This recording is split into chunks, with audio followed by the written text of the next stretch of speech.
20. Worst Hollywood celebs you didn't know were racist. That will shock you.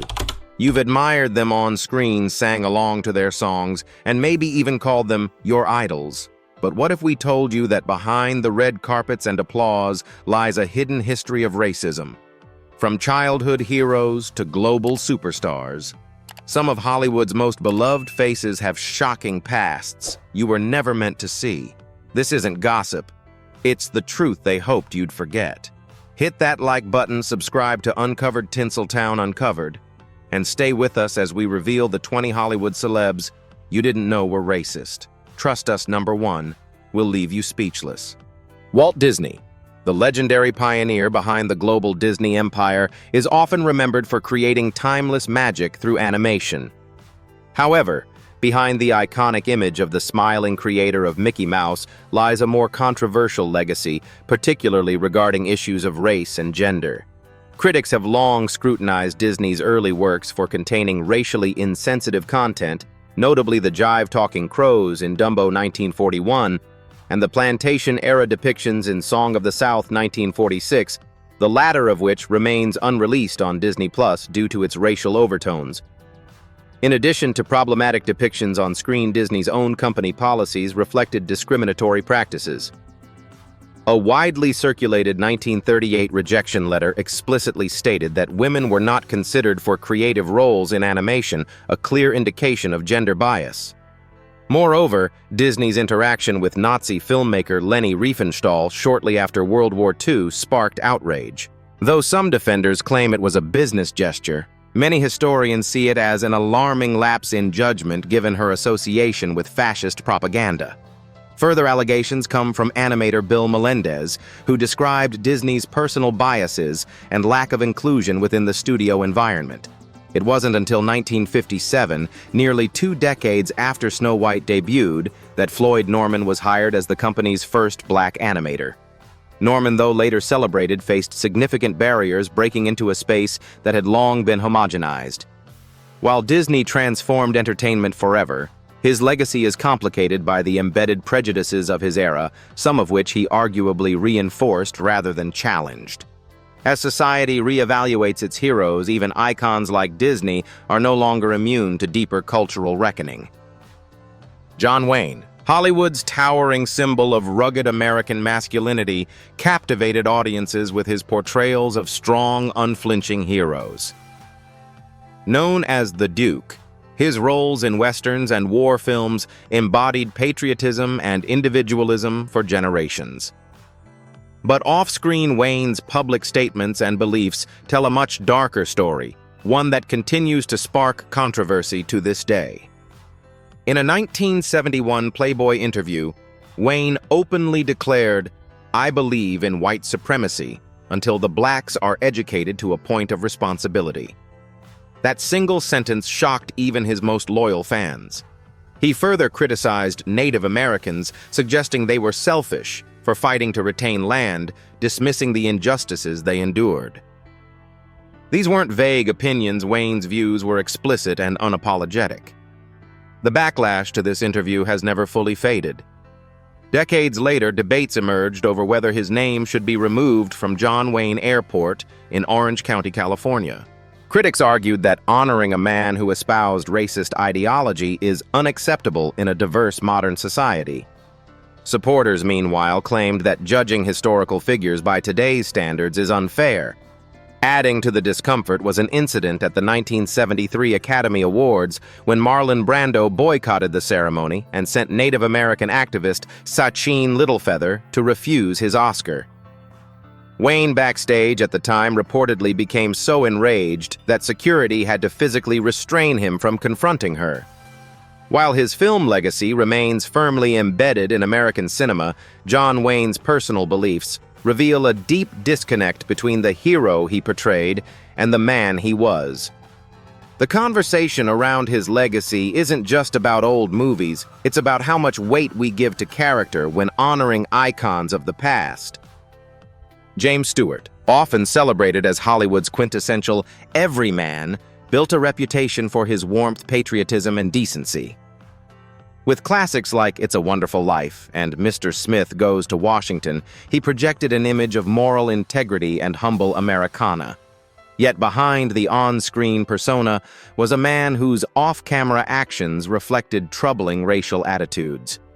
During the production of his short-lived 1971 TV sitcom, The Jimmy Stewart Show, Stewart allegedly insisted on replacing Hal Williams, a black actor originally cast as a police officer. The reason, as recalled by sources on set, stemmed from Stewart's discomfort with a black man portraying an authority figure alongside him. It was a telling decision that clashed with the values his characters so often represented. Even earlier in his career, reports emerged of Stewart using racially charged language during the filming of The Man Who Shot Liberty Valance, 1962, a Western co-starring John Wayne. Crew members recalled incidents where he reportedly used slurs, casually painting a stark contrast to his wholesome image. These moments weren't isolated or misunderstood. They were part of a pattern among many mid-century white stars who struggled or refused to adapt to changing cultural norms. Stewart's deep friendship with liberal actor Henry Fonda was even tested due to political rifts leading to a physical altercation and an agreement to avoid discussing politics entirely. While Fonda became a vocal advocate for civil rights, Stewart remained a conservative traditionalist, uncomfortable with the evolving landscape of race relations. Though he served honorably in World War II and contributed immensely to film James Stewart's legacy is not immune to scrutiny. His quiet prejudices remind us that charm and talent often conceal deeper social biases that should not be ignored when history is revisited. Henry Ford, the father of modern automobile manufacturing and founder of the Ford Motor Company, revolutionized industry with the assembly line and the Model T. But behind his legacy of innovation lies a deeply disturbing record of racism and anti-Semitism that has tarnished his historical image. Ford used his wealth and influence to spread anti-Semitic ideologies during the 1920s through his privately owned newspaper, the Dearborn Independent.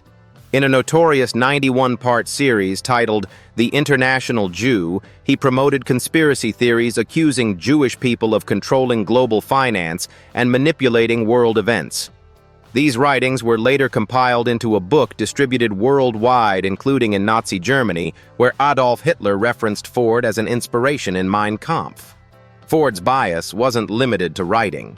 His factories were racially segregated, and he imposed harsh surveillance on workers through his sociological department, which sent inspectors to their homes to ensure they conformed to his moral and cultural standards.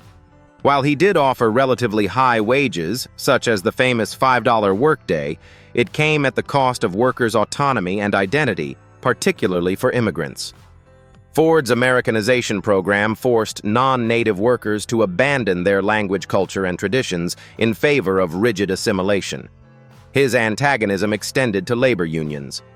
In 1937, during the infamous Battle of the Overpass, Ford's security team violently attacked union organizers in full view of journalists and photographers.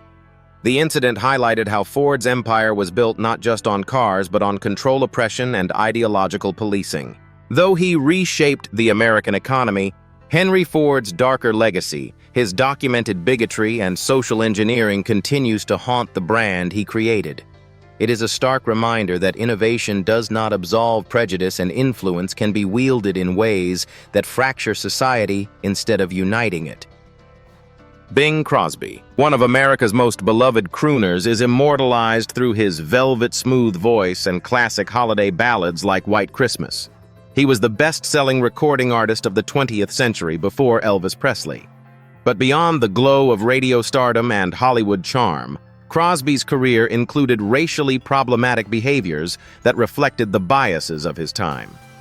During an era when blackface was a recurring feature in mainstream entertainment, Crosby participated in at least 4 blackface performances throughout his film career. One of the most enduring examples occurred in the 1954 holiday favorite White Christmas, in which he performed Mandy, a song rooted in minstrel traditions.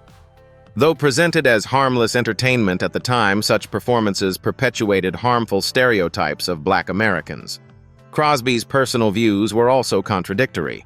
While he maintained a well-known friendship with jazz legend Louis Armstrong and supported some black musicians in the industry, multiple sources reported that he often used racial slurs in private settings. His casual use of derogatory language suggests that his respect for individual black artists did not extend to the broader community. His behavior wasn't isolated, in Hollywood contemporaries like Frank Sinatra and Judy Garland also engaged in racially insensitive acts. But Crosby's immense fame and family-friendly persona made the contrast more jarring. The fact that he maintained widespread adoration while engaging in racially offensive performances reflects how normalized these acts were and how slow the industry was to evolve. Though Crosby's recordings remain holiday staples, his contributions to the culture of minstrelsy and his off-screen attitudes reveal an uncomfortable truth. Like many stars of his era, he benefited from a system that marginalized others while romanticizing a sanitized version of America, one that left many voices out of the frame. Don Imus, a radio icon whose gritty humor and sharp wit dominated American airwaves for decades, ultimately saw his career implode under the weight of his own words. As the host of Imus in the Morning, a nationally syndicated show that aired for over 30 years, he was often described as provocative, unfiltered, and boundary-pushing. But in 2007, one remark would turn public perception on its head and end his reign in a matter of days. During a live broadcast, Imus referred to the Rutgers University women's basketball team, composed mostly of young black athletes, as nappy-headed hoes. The statement, meant as a joke in his usual sarcastic tone, triggered immediate outrage. Civil rights leaders, including Reverend Al Sharpton and Jesse Jackson, called for accountability, sparking protests that gained rapid national attention. Initially, NBC and CBS attempted damage control with a 2-week suspension. But public pressure intensified, and both networks soon severed ties with Imus completely. The fall was swift and brutal. A man who once commanded millions of listeners found himself off the air, a pariah in the media world. What surprised many was his comeback. Less than a year later, Imus resurfaced on WABC radio with a revamped version of his show. Despite criticism, he managed to rebuild a listener base and continued broadcasting until his retirement in 2018. He passed away the following year at age 79. Throughout his career, Imus often walked a fine line between satire and offense. But the Rutgers incident revealed not just a poor attempt at humor, it exposed deeply ingrained racial insensitivity. His story remains a cautionary tale about the limits of shock entertainment and how one comment uttered in a moment can dismantle a legacy built over decades. Paula Deen, once hailed as the queen of Southern comfort cooking, built a culinary empire around charm, butter-laden recipes, and a warm, grandmotherly persona. She hosted popular shows on the Food Network, published best-selling cookbooks, and operated successful restaurants. But in 2013, her entire brand collapsed after a lawsuit uncovered a deeply troubling pattern of racially insensitive behavior. The unraveling began when Lisa T. Jackson, a former manager at one of Deen's restaurants, filed a lawsuit alleging workplace discrimination. During a deposition under oath, Deen admitted to using racial slurs in the past.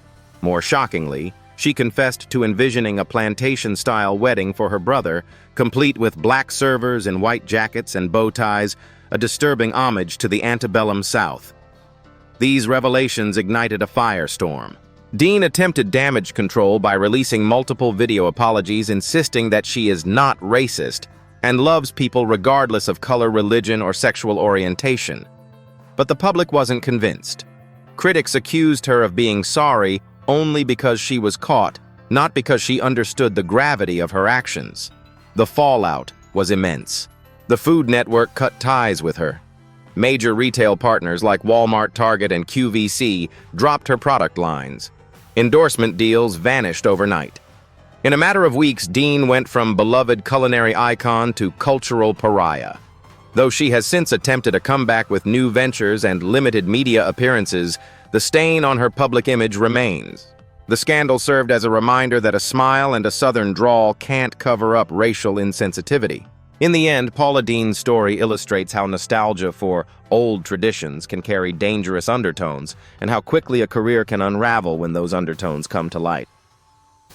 Anthony Cumia, best known as one half of the shock jock duo Opie and Anthony, built a 2-decade-long career on irreverent, boundary-pushing humor.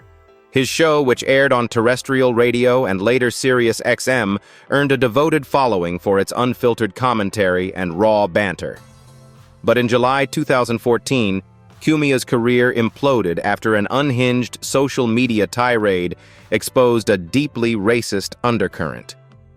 The controversy began when Cumia claimed he was physically attacked by a black woman in Times Square after she walked into the frame of a photograph he was taking.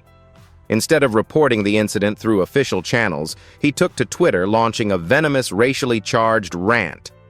He referred to the woman as a savage and used multiple slurs, doubling down over dozens of posts. The backlash was swift. SiriusXM, his employer for nearly a decade, issued a statement condemning Cumia's behavior as wholly inconsistent with the company's values. He was terminated immediately. Supporters called it a violation of free speech, while critics argued that broadcasting hate, especially with such visibility, could not be tolerated under the guise of comedy. This wasn't Cumia's first brush with controversy. Opie and Anthony had a long history of airing provocative content, from religious parodies to sexual stunts. But this time there was no script, no character, no satire, just pure animosity laid bare in real time. Following his firing, Cumia launched The Anthony Cumia Show on his own digital platform, doubling down on his uncensored brand. However, his reach has since diminished and his reputation remains tainted. Cumia's downfall illustrates the volatile power of social media and how it can expose the truth behind a persona. In a world where public figures are increasingly held accountable, his story serves as a cautionary example of how words can burn the bridges even decades of success once built. Roseanne Barr, once celebrated as a trailblazing force for working-class representation on television, saw her triumphant comeback crumble overnight due to a single offensive tweet. In 2018, Roseanne returned to primetime after a 21-year hiatus, drawing blockbuster ratings and rave reviews. It was poised to become ABC's flagship show until Barr's social media behavior ended it all. Late one night, Barr posted a tweet comparing Valerie Jarrett, a former advisor to President Obama, and a black woman to an ape from Planet of the Apes. The backlash was immediate and fierce. ABC didn't hesitate despite the show's success. They canceled Roseanne the very next day, abruptly firing hundreds of cast and crew. Barr apologized multiple times, citing her use of the sleep aid Ambien and insisting she didn't know Jarrett was black. However, her explanations rang hollow to many. She also lashed out at former co-stars like Sarah Gilbert and Michael Fishman when they publicly criticized her, further alienating both audiences and colleagues. This wasn't Barr's first brush with controversy. Throughout her career, she has made headlines for inflammatory political rants, offensive jokes, and erratic public behavior. But the Jarrett tweet was different. It crossed a line that even longtime supporters couldn't defend.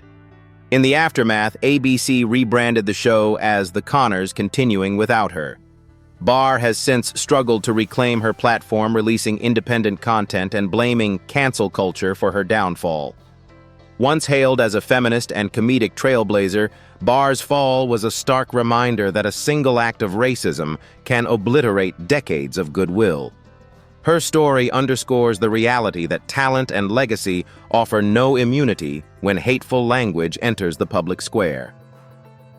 Megyn Kelly, once a high-profile face of cable news, rose to national prominence through her work with Fox News, later securing a reported $69 million contract with NBC in 2017. Known for her sharp questioning during presidential debates and her no-nonsense delivery, Kelly had long danced on the edge of controversy. But it was a segment on Halloween costumes that ultimately ended her mainstream television career. In October 2018, during her morning show, Megyn Kelly Today, she sparked outrage by defending the use of blackface in Halloween costumes. Speaking to an all-white panel, Kelly remarked, "When I was a kid, that was okay, as long as you were dressing like a character." Her comments ignored the painful history of blackface in American entertainment, a tool historically used to dehumanize and mock black people. Public reaction was swift and unforgiving. NBC colleagues, media critics, and civil rights activists condemned her remarks. Kelly attempted to walk back her statement, emailing staff and delivering an on-air apology. While some applauded her contrition, others viewed it as performative damage control. NBC began pulling the plug almost immediately. Initially replacing her show with reruns, the network formally canceled Megyn Kelly Today within days.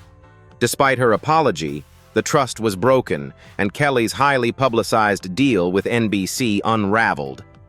The blackface comment wasn't an isolated moment.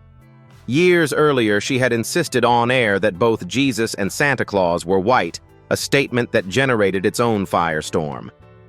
Critics saw a pattern of racial insensitivity disguised as cultural commentary. Kelly has since transitioned to podcasting and independent broadcasting free from corporate oversight. However, her fall from mainstream grace remains a case study in how privilege and tone deafness can collide with public accountability. Her legacy now includes both journalistic achievement and a stunning career derailment over race. Don Cherry, the flamboyant and polarizing voice of Canadian hockey, became a national fixture over 4 decades as the outspoken co-host of Coach's Corner on Hockey Night in Canada. Known for his bold suits and brash commentary, Cherry commanded loyalty from millions, but also earned criticism for his nationalist and often controversial takes. In 2019, one statement proved to be his undoing. During a broadcast close to Remembrance Day, Canada's equivalent of Veterans Day, Cherry criticized immigrants in Toronto, claiming they enjoyed the milk and honey of Canadian life but failed to honor veterans by wearing red poppies. His phrasing, particularly the use of "you people," was widely interpreted as racially coded and discriminatory. The reaction was immediate. Sportsnet, the network airing Coach's Corner, faced immense backlash from viewers' advocacy groups and corporate sponsors. Within days, Cherry was fired. The network released a statement emphasizing that sports should unite people, not divide them, a clear rebuke of Cherry's exclusionary tone. Though unapologetic, Cherry claimed his words were misinterpreted, insisting he meant all Canadians, not just immigrants. Nevertheless, his refusal to acknowledge the offense only fueled public frustration. This wasn't Cherry's first brush with controversy. He had previously criticized European players, mocked climate change activists, and condemned athletes like Colin Kaepernick. Cherry's departure marked the end of an era in Canadian broadcasting. To many, he represented old-school values and patriotism. To others, he embodied the casual racism often tolerated in sports commentary. His defenders saw him as a truth-teller, silenced by political correctness, while critics viewed his firing as long overdue. In the end, Don Cherry's downfall revealed how public platforms and the cultural attitudes they reflect must evolve. His story underscores how even national icons are accountable for their words, especially when those words divide more than they celebrate. Walter Brennan, one of the most decorated actors of Hollywood's golden age, won 3 Academy Awards for Best Supporting Actor, more than any male performer in history. Known for playing lovable rustic characters in westerns and family dramas, Brennan exuded warmth on screen, often portraying the quintessential wise old man. But behind the folksy charm was a man with political views and personal beliefs that many today would find deeply disturbing. Brennan was a vocal ultra-conservative, aligning himself with the radical right-wing John Birch Society, a group that openly opposed the civil rights movement and spread anti-communist conspiracies. Far from being a passive supporter, Brennan reportedly used his influence to spread the society's propaganda, believing the movement for racial equality was actually a Soviet plot to undermine America. Even more troubling were accounts of Brennan expressing outright racism in private and semi-public forums. According to multiple biographies and contemporaries, he reacted with glee upon hearing of the deaths of prominent civil rights leaders, allegedly stating that they got what they deserved. He also was said to have feared integration in Hollywood and often expressed anxiety about the country becoming too liberal or diverse. In a shocking revelation, Brennan is believed to have recorded politically charged messages using the voice of his famous TV character Grandpa Amos from The Real McCoys, an act that blurred the line between entertainment and propaganda. Though his acting achievements were immense, Brennan's extreme political affiliations and racist ideologies add a dark undertone to his legacy. He is a reminder that charisma on screen doesn't always reflect character off screen. In today's context, his views would almost certainly cost him his career, and perhaps rightly so. Brennan's story underscores how cultural icons can also be cautionary tales, especially when personal beliefs contradict public affection. Taylor Selfridge, a reality TV personality who gained national attention through appearances on MTV's Are You the One X on the Beach and Teen Mom OG, saw her rising television career unravel in 2020 due to resurfaced racist tweets. Unlike many long-established stars, Selfridge's scandal emerged at the very beginning of what could have been a major career breakthrough. The controversy stemmed from tweets posted in 2012 and 2013, long before she entered the national spotlight. In them, Selfridge made multiple derogatory remarks, including one where she admitted she wouldn't greet black customers at her job because they scared her. Though old, the tweets surfaced just as MTV was preparing to air a special about her journey into motherhood with partner Corey Wharton, a prominent black cast member. MTV responded swiftly. Just hours before the premiere of her special, the network canceled it and announced that they were ending all future collaborations with her. The network's decision came during the height of the Black Lives Matter protests in mid-2020, a time when media companies were being scrutinized for their handling of racial issues. Selfridge attempted damage control by claiming the decision to leave MTV was mutual. She posted on Instagram that she no longer believed reality TV was good for her mental health. However, many viewed her statement as a strategic deflection, especially since the network made clear they condemned her past remarks as incompatible with their values. The situation was further complicated by footage in previous Teen Mom OG episodes, where another cast member, Cheyenne Floyd, confronted Selfridge about those very same tweets, suggesting the issue was known but initially overlooked. Taylor Selfridge's story is a stark example of how past digital footprints can resurface to derail careers and how performative apologies often fall short when accountability is due. Abby Lee Miller, the fiery dance instructor who rose to fame on Lifetime's hit show, Dance Moms, became a household name for her no-nonsense attitude, tough love coaching style, and unrelenting demands on young dancers. But in 2020, her public image took a dramatic nosedive, not from her usual controversies, but from allegations of deeply offensive racially charged behavior behind the scenes. During the peak of the Black Lives Matter movement, Miller attempted to show support by posting a black square on Instagram, joining the viral #BlackoutTuesday trend. But instead of praise, her post prompted former Dance Moms cast members to come forward with painful memories. Adriana Smith, whose daughter Cameron appeared on the show, accused Miller of making a degrading and racially loaded comment during filming. According to Smith, Miller once said, "I know you grew up in the hood with only a box of 8 crayons, but I grew up in the country club with 64. The remark implied socioeconomic and racial superiority, leaving Smith and others shocked and humiliated. Following Smith's revelation, other former cast members shared similar stories, painting a picture of a hostile and racially insensitive environment on Miller's sets. Lifetime took immediate action, canceling Miller's upcoming series, Abby's Virtual Dance-Off, and severing all ties with her. The decision marked a definitive shift in how networks respond to accusations of racism, even when made posthumously or retroactively. Miller issued a public apology on Instagram, acknowledging that her comments were hurtful and ignorant. Still, many felt the damage had already been done and saw her apology as reactive rather than sincere. Although Abby Lee Miller played a significant role in shaping the reality TV dance genre, her downfall illustrates the cultural shift toward holding personalities accountable not only for what they say on camera, but for how they treat others when no one's watching. Hartley Sawyer, once a rising star in the DC universe for his role as Ralph Dibny, aka the elongated man on The Flash, saw his career abruptly end in 2020 after a series of offensive tweets from his past resurfaced.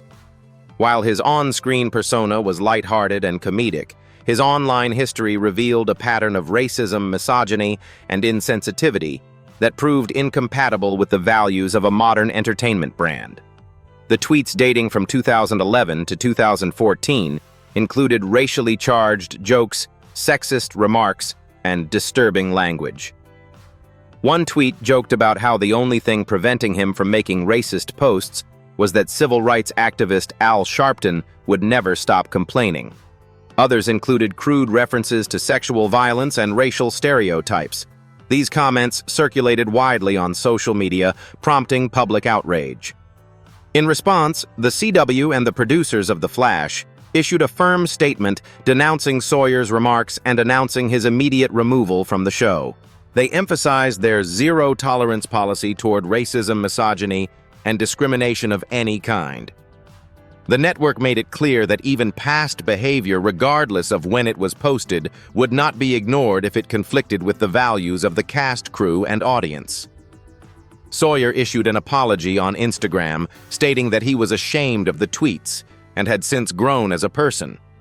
While some fans appreciated the apology, many questioned its sincerity, given that the tweets remained public until the backlash emerged. Unlike many public figures who attempt to reframe their image through apology tours, Sawyer quietly disappeared from the spotlight. His dismissal marked a turning point in how entertainment brands handle legacy content in the social media age, where what you post years ago can resurface and rewrite your entire career. Lea Michele, who rose to fame as Rachel Berry on the hit TV show G, was once Michelle posted a message mourning George Floyd's death and expressing solidarity with the Black community. Almost immediately, former Glee co-star Samantha Ware, R. Though Michelle issued a public apology stating she didn't remember the events, but acknowledged her actions may have caused pain, critics found her response evasive and insufficient. Her phrasing, focusing on how others perceived her actions rather than taking direct responsibility, only intensified the backlash. The consequences were swift.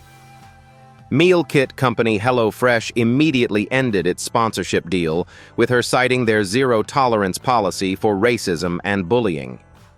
The scandal not only damaged Michelle's brand, but also revived larger conversations about toxic workplace culture, especially on shows that claim to celebrate diversity. Lea Michele's story illustrates how performative activism can implode when past actions don't align with present messages. Her downfall wasn't just about one tweet. It was about years of reported mistreatment finally reaching the public. In an era where sincerity matters more than image, Michelle's stumble became a case study in why real accountability, not scripted apologies, is the only path to redemption. John Mayer, known as one of the most talented guitarists and songwriters of his generation, found his career temporarily derailed not by scandalous behavior, but by his own words in an infamous 2010 Playboy interview. While promoting his music, Mayer veered wildly off topic, delivering racially charged statements that shocked fans and critics alike. When asked if Black women found him attractive, Mayer said, "My DK is sort of like a white supremacist. I've got a Benetton heart and a thing, David Duke, key." The reference to a known white supremacist leader, even if meant satirically, was widely condemned as offensive and dehumanizing. He also singled out black actresses like Karen Parsons and Holly Robinson Peete, in crude terms framing them as exceptions to a broader racial bias. Mayer didn't stop there.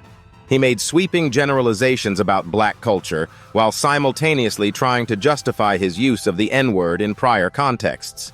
His attempt at self-aware irony fell flat, and many interpreted it as the worst kind of casual racism veiled in faux intellectualism and tasteless humor.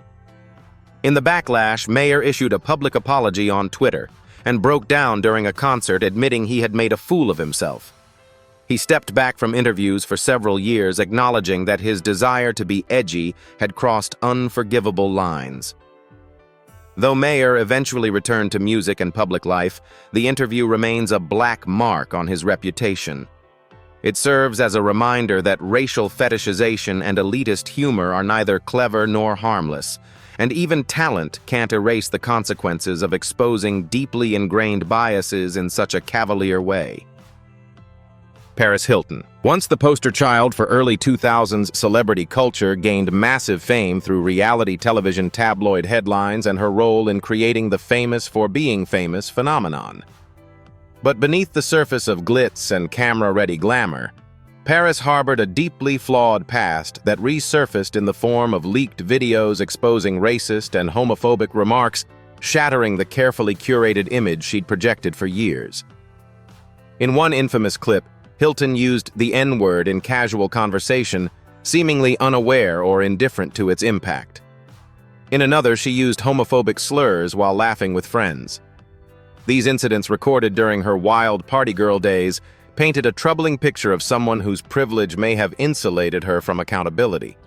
At the time, public backlash was muted compared to today's standards, but the stains remained.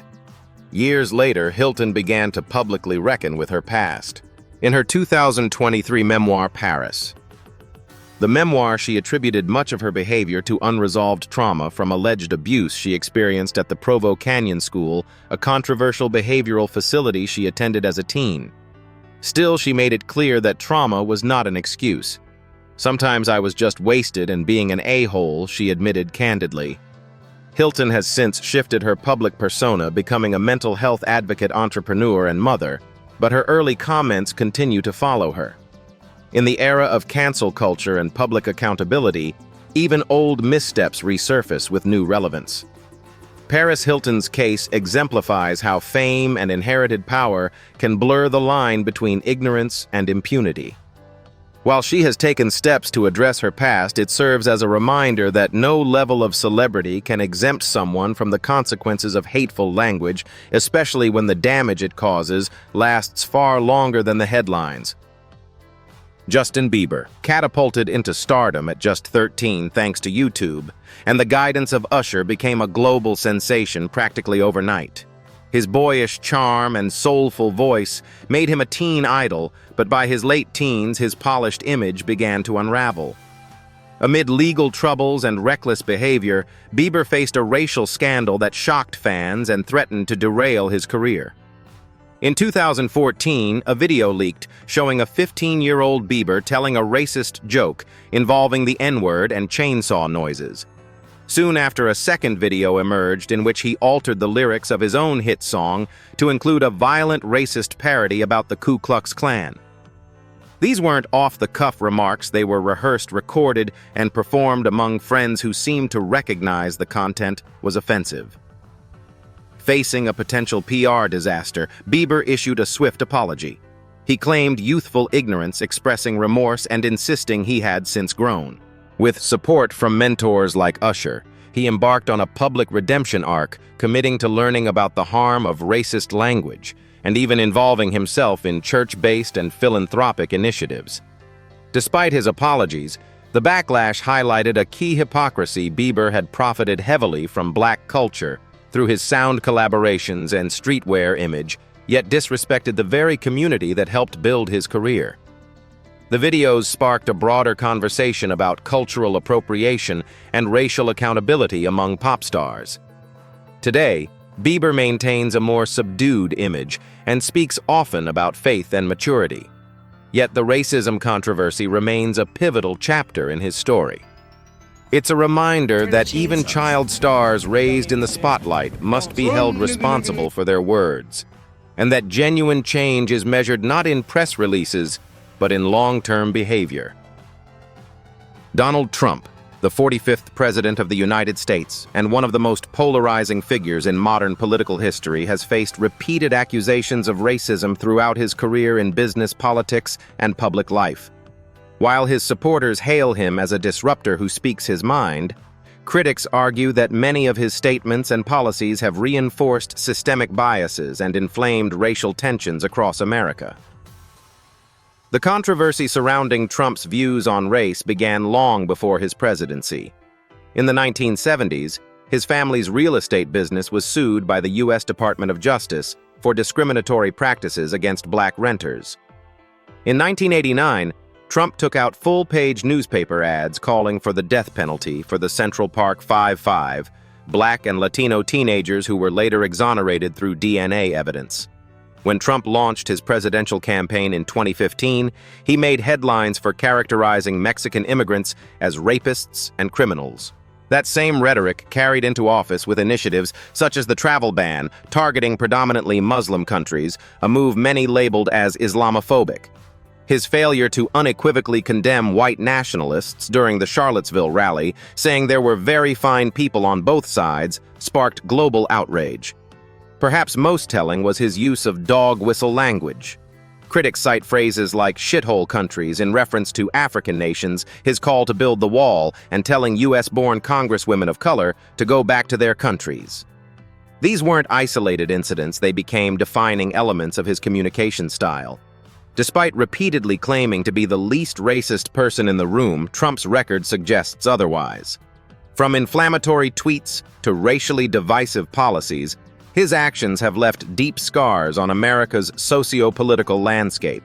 While his base remains fiercely loyal, the long-term impact of his words has already reshaped how racism is discussed and tolerated in the public sphere. While his base remains fiercely loyal, the long-term impact of his words has already reshaped how racism is discussed and tolerated in the public sphere. In a world that often excuses fame as a shield for ignorance, these stories remind us that no celebrity is too powerful to be held accountable. From private slurs to public policy, racism, whether subtle or overt, leaves lasting harm. At Uncovered Tinseltown Uncovered, we believe in exposing the truth not to cancel, but to confront. Because true excellence begins with honesty. Which of these revelations surprised you most? Let us know in the comments, and don't forget to like, share, and subscribe for more untold truths from the world of fame and influence.